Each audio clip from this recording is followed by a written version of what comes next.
Good to see you again. Nice to see you too. How you been? I have been fantastic. I'll tell you what what I'm not going to do is go into the Amazon and I mean, if there's one thing, the story, I've heard some crazy stories, okay?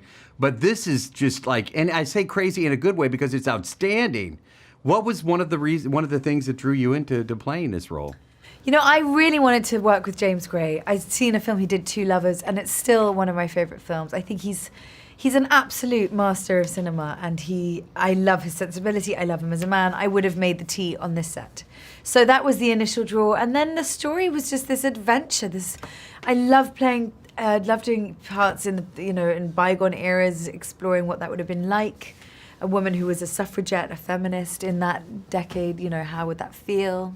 All of it. And I'm glad you brought that up because I've read that you actually helped develop your character. You actually helped, you kept it true to, the story. It's a true story. Yes. But you actually helped, develop your character, which is, I think, kind of rare for an actor to do. Yeah, I think James and I were really conscious of just her being the wife and I certainly didn't want to play that, and he didn't want a woman in his film that was just that. And I think in the hands of the wrong filmmaker, she would have been cut out or just completely ignored. And James really honored his commitment. He said, I promise you she will not be just the wife. And the film opens and closes on that character. And I think that's a really brilliant statement by him as a filmmaker.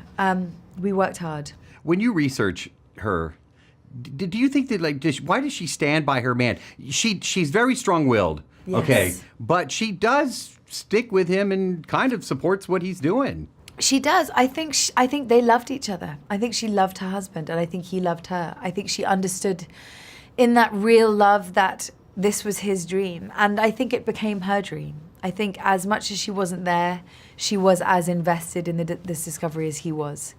The fact that the story does, show their lives, your character ages in the movie. Mm-hmm. You look fantastic. You always look great. But what was the process to age you in the film? Tell me a little bit about that. They have all sorts of tricks. They paint your skin and make it sort of weathered. They add glue around your eyes and scrunch up your face, and you have to stay there so that it sticks. So you have wrinkles put in. They have little prosthetic pieces.